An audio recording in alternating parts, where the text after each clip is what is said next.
Pwede ba? Huwag niyo akong pakialaman. Dahil alam ko ang ginagawa ko. Anong magagawa ko? Kung parehas ko sila mahal. At ayoko sila parehas mawala sa buhay ko. Pare, ano gusto niya? Mamangka sa dalawang ilog. Ayos din siya, no?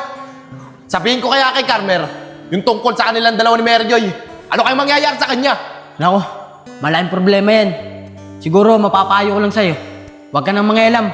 Baka magkaroon lang kayo ng problema niya, Pong. O paano? Dito na ako. Mamamasada pa kasi ako eh. Ginabi na tayo dito. Kailangan ko maggapit. Pambili ng gatas ng anak ko. Paano? Dito na ako ah.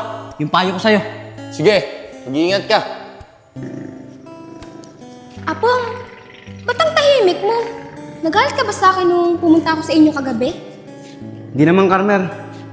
Naiinis lang talaga ako kay Yaya at kay Oscar eh. Masyado silang pakialamero. Ha? Bakit? Anong pinakalaman nila sa'yo? Huwag mo na lang alamin. Basta, Carmer ah, ang may papayo ko lang sa'yo, kung ano man sabihin sa'yo ng dalawa, huwag ka maniniwala doon. Dahil mga sinungaling yun. O sige, di ako may nawala sa kanila. Tara na. Apong, nung nakakada ko pa napapansin, bakit ka ba nagkakaganyan? May dapat ba akong malaman? Wala naman. May iniisip lang talaga ako eh. May iniisip? Bakit ayaw mo sabihin sa akin? Tsaka, nagtataka ako sa'yo kagabi. Di ba sabi mo, baga ako maniniwala kila Yayag at Oscar? Eh di ba magkakaibigan kayo? Alam mo, Carmer, yung mga panahong wala ka dito, nagkatampuhan kami magkakaibigan. Eh ayoko naman maulit yun. Oscar, nakita mo ba si Apong? Kanina ko pa kasi siya hinahanap eh. Hindi ko pa siya napapansin, Mary Joy. Alam mo, pinapapansin ako kay Apong eh. Palagi siyang tahimik at may iniisip. Baka naman may problema siya na hindi lang sinasabi sa'yo. Tinanong ko naman siya eh. Ang sabi niya, wala lang daw yun. Carmer, may tanong lang ako sa'yo. Mahal mo ba talaga ako? Ano ba namang klaseng tanong yan, Apong? Kung hindi kita mahal, hindi ako makikipagkita sa'yo. Kung ang tatanungin ko, mahal mo ba talaga ako? Kasi kung oo, sasabihin mo sa akin yung mga problema mo. Siyempre naman, Carmer. Mahal na mahal kita. At masigit pa sa buhay ko. Alam mo, ayaw na nga kita mawala eh. Gusto ko, lagi na lang tayo magkasama. Kaya, huwag ka na malungkot yan. Mary Joy, intindi mo na lang siguro si paring Apong. Minsan talaga, ganun yun. Ano yun, Oscar? Ako na lang ba palagi iintindi sa kanya? Nakakapagod din kaya? Oscar, si Apong yun ah. Balikan mo, bilis! Baka naman may naging boyfriend ka na. Hindi mo lang sinasabi sa akin. Wow, wala ako naging boyfriend.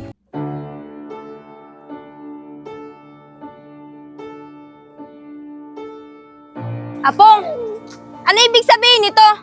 Bakit magkayakap kayong dalawa? Tsaka, ikaw yung nakita ko na isang araw, di ba? Teka nga, sino ka ba? Eh hindi nga kita kilala eh. Para sabihin ko sa'yo, may relasyon kaming dalawa. Apong, sino ba to? Sino ako? Ako lang naman yung kinakasama niya nilalandi mo eh. At para lang malaman mo, magkakaroon na kami ng anak niyan. Apong, sabi mo nga sa kanya ang totoo. Mary Joy, pwede ba tumahimik ka na? At umuwi ka na lang doon sa bahay. Doon na lang tayo mag-usap. Ano? Anong doon na lang pag-usapan? Alam mo, Apong, napakakapal niya mukha mo eh. Ang sabi mo sa akin, aalagaan mo ko at hindi mo ko lolokohin. Etong tatandaan mo, Apong ah. Simula ngayon, hindi mo na makikita yung magiging anak natin. Magsama kayong dalawa. At ikaw naman babae ka, isaksak mo siya sa baga mo. Napakalandi mo.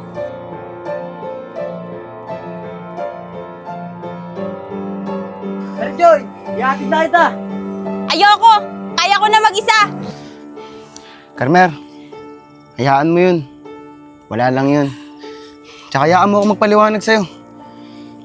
Hindi. Wala ka na dapat magpaliwanag sa akin.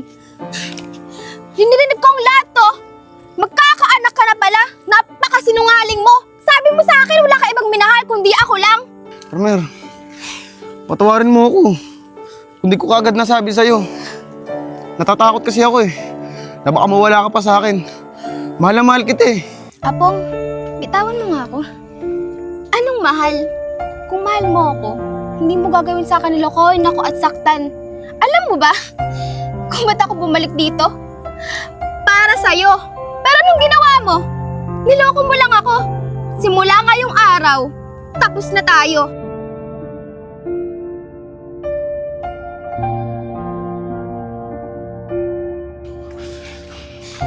Carmer, saglit lang naman oh. Pag-usapan natin to. Sorry, Apong. Pero wala tayong dapat pag-usapan pa. Hindi ka ba marunong umintindi?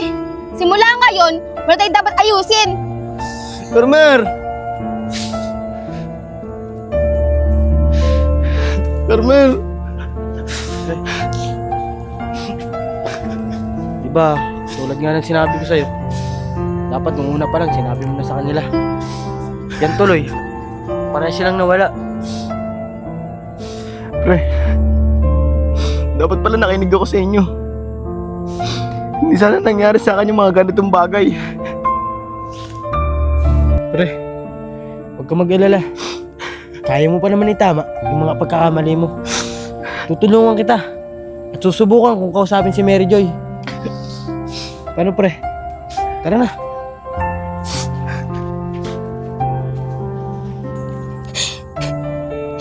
Napakasinungaling mo, Apo. Pagtiwala ako sa'yo, binigay ko yung pagmamahal ko. Pero anong ginawa mo? Naktan mo lang yung damdamin ko. Wala ka kasing sama.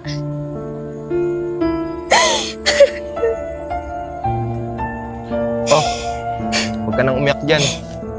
Alam ko na kung bakit ka nagkaaganyan. Salamat, Yayag. Hindi ko lang kasi talaga matanggap na kaya ko lokohin ni Apo. Carmer, sorry ah. Hindi ko agad nasabi sa'yo yung tungkol kay Apong. Ayoko lang kasi ulit masira yung pagkakaibigan namin eh. Okay lang yun, Yayag. Wala ka namang kasalanan sa mga nangyari. Ako talaga yung may kasalanan. Kasi, naniwala agad ako sa mga sinasabi sa akin ni Apo. Carmer, kaya aminin ako sa'yo. Hindi ko na kasi kayang itago yung nararamdaman ko eh. Gusto kita. At hindi kong gagawin yung ginawang pananakit sa'yo ni Apong. Ha? May gusto ka sa akin? Oo, Carmer.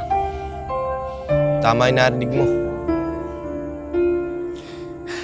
Yayag, pwede ba? Bigyan mo muna ako ng konting panahon para makapag-isip-isip.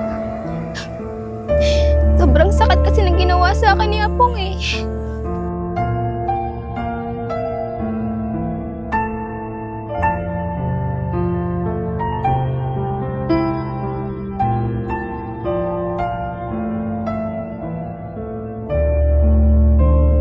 Carmer, handa ako maghintay.